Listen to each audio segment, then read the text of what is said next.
Assalamualaikum warahmatullahi wabarakatuh. Tepangkeun nami abdi Riman Nur Hasanah, asal abdi ti SMP 4 Sodong Hilir. Hadirna abdi di dieu bade ngadugikeun hiji piantara anu judulna pentingna ngajaga kesehatan. Assalamualaikum warahmatullahi wabarakatuh. Alhamdulillahirabbil alamin wa bihi nasta'inu ala umuri dunya waddin. Wassalatu wassalamu ala asrofil anbiya'i wal mursalin wa ala alihi wa ashabihi ajmain. Amma ba'du. Bapak Ibu sadayana anu kusim kuring dipihormat, sinar rerencangan sadayana anu kusim kuring dipikacita.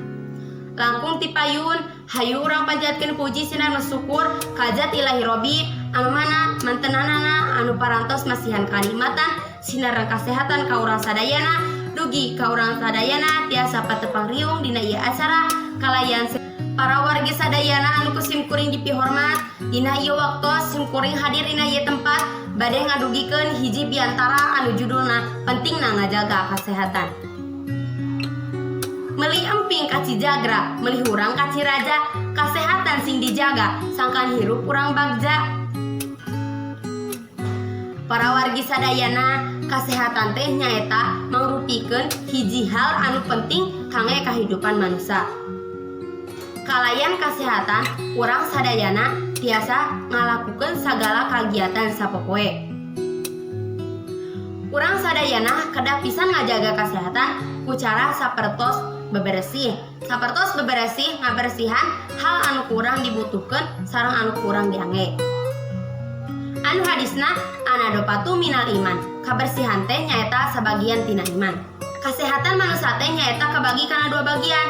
Anu kahiji kasehatan fisik sareng anu kaduana kasehatan mental. Kasehatan fisik mangrupikeun anu mangaruhan kana awak sapertos latihan sareng sikap awak. Kalayan kasehatan fisik, urang gampang tiasa ngalaksanakeun sagala kagiatan tanpa kacapean. Anu kaduana nyaeta kesehatan mental. Kesehatan mental nyaeta naon anu mangaruhan pangaruh raos sareng proses pemikiran. Tah pikir kesehatan mental urang kedah nyembah langkung ngagaduhan hubungan sosial sareng ngajaga hubungan sareng sadayana. Hadirin sadayana, bapak sareng ibu-ibu, mung sakitu wae biantara anu kusim kuring tiasa didugikeun. Hapunten upami aya kalepatan dina nyebat-nyebit, kecap-kecap atanapi eusi pidato anu henteu sae dina ati sadayana anu hadir.